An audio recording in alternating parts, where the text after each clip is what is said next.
Wouldn't you like to position yourself as a leader?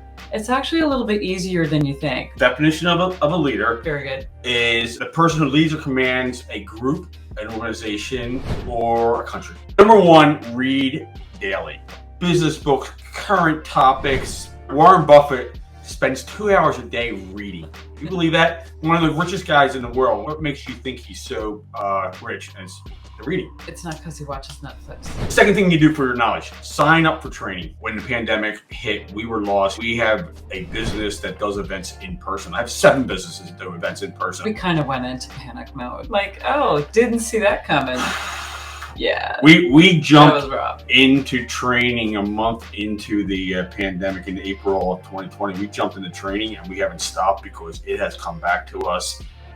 Multiples of time, resources, and money spent. It's obviously great to do training in your profession, but it's also great to do training in just other areas. A new language, software, if you're like, oh my gosh, I wish I could just master this software. Well, take a little extra time and do it. It probably won't take as long as you think it will. And the mastery that you'll feel and the confidence that you'll have will make you feel like more of a leader. Number 3. Bring it. Browse during breaks. What does this mean? So think of these great leaders in the world. Do you think Elon Musk, when he's waiting for his plane to be pulled over from FBO, he's just sitting there going, playing watching? He's not playing solitaire. He's not playing solitaire or watching cat videos. No.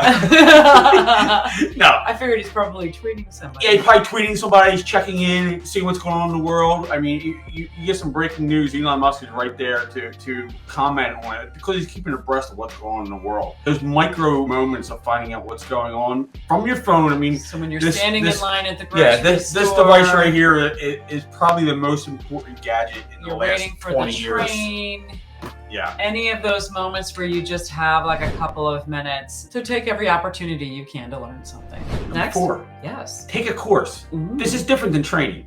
Okay. Taking a course is sort of a formal education course. Finish your degree, get your MBA. Number 5, consult an expert. Sometimes we feel as just people that we feel like we have to have all the answers, that we're supposed to know everything. But if you look at true leaders, they're asking the folks on the front line. They're asking the folks within their management. They're asking folks all the time, how's this going for you? What would you change if you could? What do you need to do your job better? So I think that aspect of consulting an expert is perfect because it shows that you're willing to be coached. It shows that you're willing to learn what you need to learn to be a leader. Number 6, which is shadow a star employee or person you're interested in learning from. Again, if you're going to show up as a leader, you don't have to know everything, but you have to know where the resources are, right? Yeah. So being able to shadow and really watch and understand how somebody does their job, how somebody does a certain task, puts you again in a position you don't have to learn how to do it, but you need to have an understanding of how to do it so that you can better lead from where you are. At 21, I started hanging out with people who were business owners. My uncle had a very successful business. One of my closest friends had a pretty good sized restaurant. And then I had an opportunity to shadow someone, be mentored by someone in the boat industry, which led me to opening up my car business. And little did I know I was learning. Yeah. You know, all along the way, like, hey, what happens if you run out of inventory? Who do you call? What do you do about this? What do you do with your money at the end of the night? You know, how much money should you make on this? And I just kept asking all these questions. And I did this for 4 or 5 years. Instead of like hanging out the bars and stuff like that, what my friends were doing, there was no internet. I hung out with business owners. You just gave a perfect example of just being naturally curious. So if there's a bonus point in this, it's being naturally curious, asking lots of questions. What does this mean? How does this work? What do you do if and when? Gives you the opportunity to learn. And again, it gives you a better sense of the full picture so that you can show up as a leader. So we just talked about the knowledge side of things. Let's jump over to the skills side of things. What can you do with your mad skills you already have to show up more like a leader? Number 1, take responsibility. Prove that you can be trusted. When you have a task handed to you or assignment or you're delegated to do something, get it done in the way you said you were going to. If you run into an obstacle, let the person know that you're running into an obstacle. That's leadership. Communicating is huge. And certainly I think anybody who's ever traveled, especially air travel, likes to know, like, okay, if my flight's going to be delayed, I'd like to know about it from my airline. And the ones that communicate more and maybe feel like they're over communicating are the ones that get higher customer satisfaction, because I like to just know. Take responsibility, communicate, prove that you can be trusted, which is a huge part of that. So develop a reputation for completing those assignments. That's like an integrity thing too, like doing what you say you're going to do. Number 2. This is a good one. Document your accomplishments. It might sound a little weird writing down my accomplishments. I've done this, I'm so great.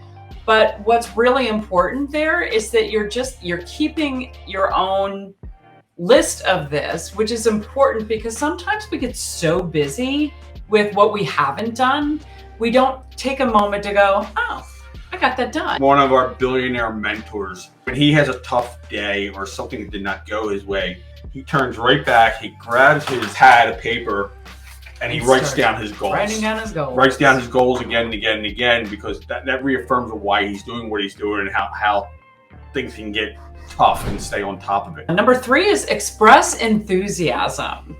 You know, there's nothing like having a really big, amazing goal or even just a goal. But if you're not enthusiastic about it, do you really think it's going to happen? If your own body language isn't like heightened and excited and that you're 100%, 150% behind something, how are you supposed to sell this idea or this product or this service if you yourself aren't enthused by it? And certainly in any matter of leadership, right? You're in a situation where you're leading people to something, you're leading people through a situation to get to a better situation. You need to have enthusiasm and you need to show it. Number 4 on the skill building and what you can do with no other skills than you already have. Yes. Take initiative. Take that extra step. You know, you're in the middle of a service situation. Go 2 or 3 steps further. Number 5, share and give feedback. Something that I think happens a lot when we get into our jobs, we're busy, but we don't take the time to ask for feedback or give feedback, because sometimes and a lot of times you're going to be in a situation where somebody needs a little help, maybe a small correction in what they're doing that could make a really big difference in their job. So I usually start by asking, would you like some feedback?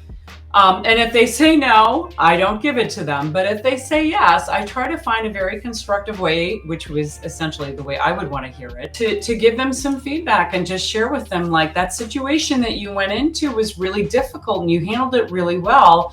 Next time, here's what I might do a little bit differently. Or ask a question that they kind of think about and go, oh, okay, yeah, I didn't even realize that. The last one on the skills you have right now that you can use to show up as a better leader: give generously. Give opportunities to help. Even in your neighborhood, you may find that there are some folks here in your neighborhood who need your skills and need your talent. And if you can give some time to them, if you can give in-kind situations, a great way to show up as a leader, because you have something to offer and you're creating a win-win situation. A book that'll teach you some skills of becoming a leader, 4-Hour Workweek by Tim Ferriss.